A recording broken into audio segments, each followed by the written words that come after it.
And we're live. Did you guys see the Blade video? Oh God, it's got to be him you're thinking of, right? I thought he was. Yeah, you weren't even thinking of Blade. All right, yeah, I didn't see the Blade video. How's he doing now? I assume he's turned it around. He was sober when he was on the show. Yeah, no. We talked about the video last week. Remember, like the one where he's dropping the N-bombs and telling his chick to go get him some Kit Kats because they're scrumdiddly-umptious.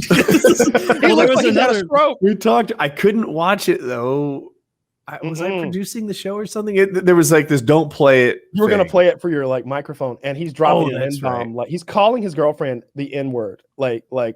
And I'm not talking about Renegger. Like he's calling her the real one, the bad one. And she's just like, don't call me that. He's like, you do it, you N-word, and like you go get me some Kit Kats because they're scrumdiddly-umptious. Well, and don't you take my fucking Cadillac. It's similar. Blowy and fingered his girl this week.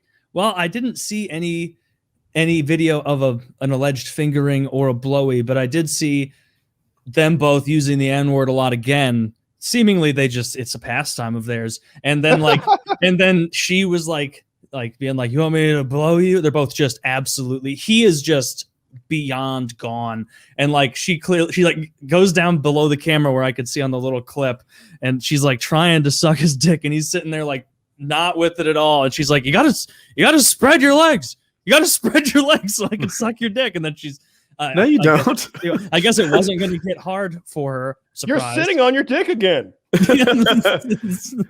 And so, yeah, that's I started to second guess myself. It's like, no, I know how to receive a blowjob. Yeah, that's the thing about where your penis is. Your legs can be together. They can be apart. It's incredibly versatile. We talk about how rough Blade's life is. Not as rough as it's the lady who's sucking Blade's dick on a live. like there's levels, you ever hear that there's levels to this shit. There's levels to this shit. And that's where when I heard the first video described where he was calling her a N-word, I thought, I wonder if she's falling out of love. And then as I hear the second video described, aren't they just the greatest couple? That's a pet name. They share. Yeah, that's what that really is. Come here, little N. Kit Kats, you Aunt Jemima looking whore. Everyone around him's like, yeah, we're at Walmart. Stop. I'd be okay at Walmart. Dude, he it's like sad to watch. Like he's dying, and it's like only accelerating. Yeah, but he's dying very slowly. I would. It's got to be quick by now. I would imagine. He's a year older than you. Yeah, 1 year.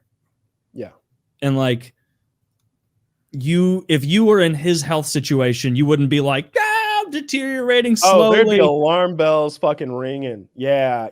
But still, like he's got another good 25 years. We're so tough. The human body's so resilient. Like you see these people all the time who have spent decades abusing drugs and alcohol and living the worst kinds of lifestyles. And get rid of that. and then they'll oh no, don't do that. Oh no.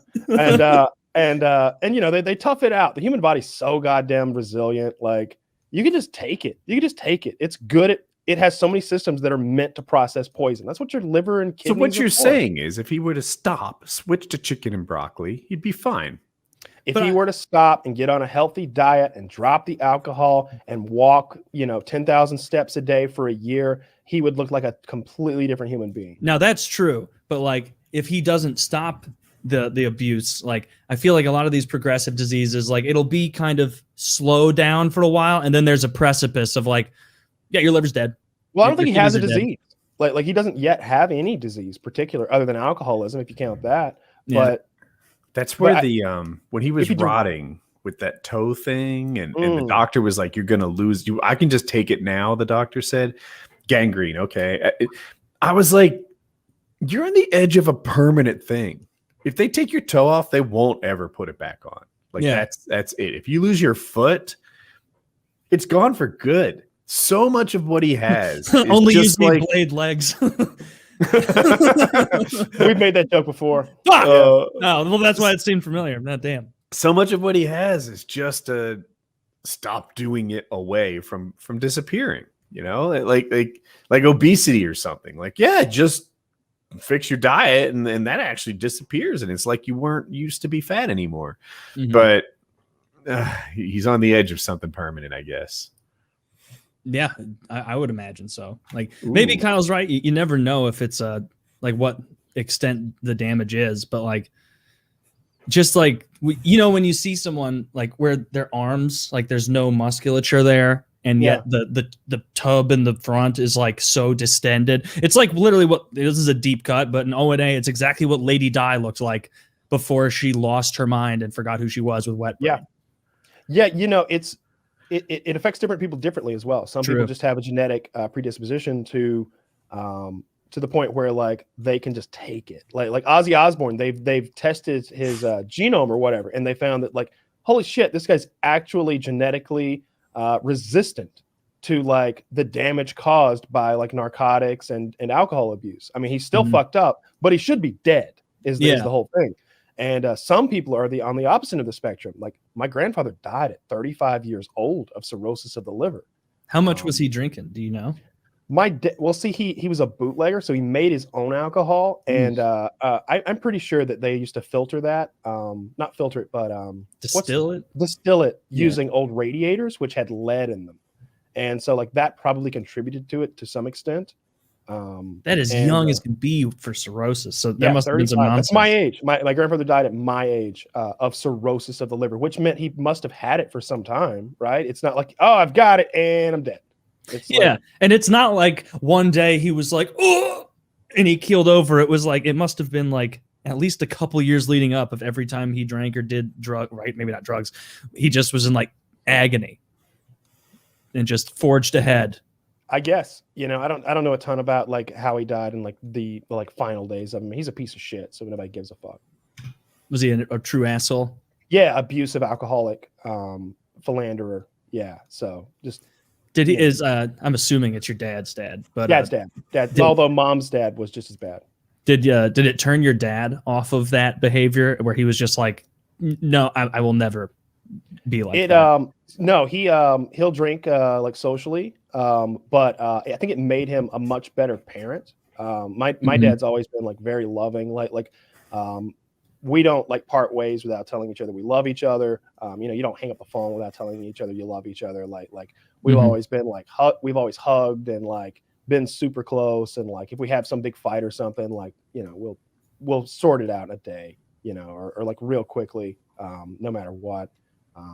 So yeah, I think it made him a better parent to like have had it. I think sometimes it goes the opposite way. You know, people who are abused sometimes end up being abusers. For sure. But in my dad's situation, he had this just piece of shit, abusive, alcoholic father. And he was just like, that ain't going to be me. That's not going to be me. I'm going to be the best dad I can be. And he really was. I love my dad a ton. He was just a great father. He always has been. See, he took the one generation. He broke the cycle there.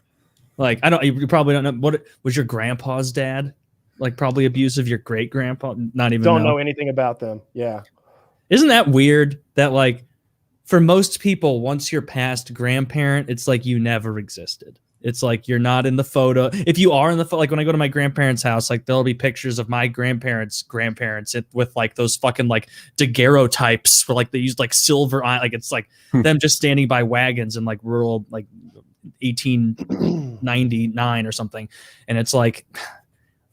I always just like, it's like every one of those people had a life and like they don't even know all the down stems of everything they're doing and how it's going to create families and go, and like it just echoes throughout history and you don't think about it, you know? And like what did they do that impacted their kid, which impacted my grandpa, which impacted my, you know, I don't know, maybe people don't think about that. No, I think about that for sure. I wish I knew more about like, obviously I've done like the ancestry.com thing that shows like my genetic stuff and where my people came from in the globe, but I don't know anything about their personalities or their lifestyles or their you know, was this guy a cowboy or like, you know, was he a blacksmith or was he like the town drunk, you know, like was he an outlaw or was he like a hardworking guy or was he the town mayor, you know, like you don't know. And I wish I did. It'll be cool. Way different. Like in 60 years when it'll be like, I wonder what my grandpa was like. Let me pull up his podcast. Yeah. It'll be like, oh, he was awful. He was terrible. These are real. In 2070, these are very offensive jokes. Grandpa Taylor was a racist. Who would have known? Burn his pictures. Burn his pictures. Burn his pictures. Delete him from history. Yeah, that's scary. But anyway, before we jump to the next thing,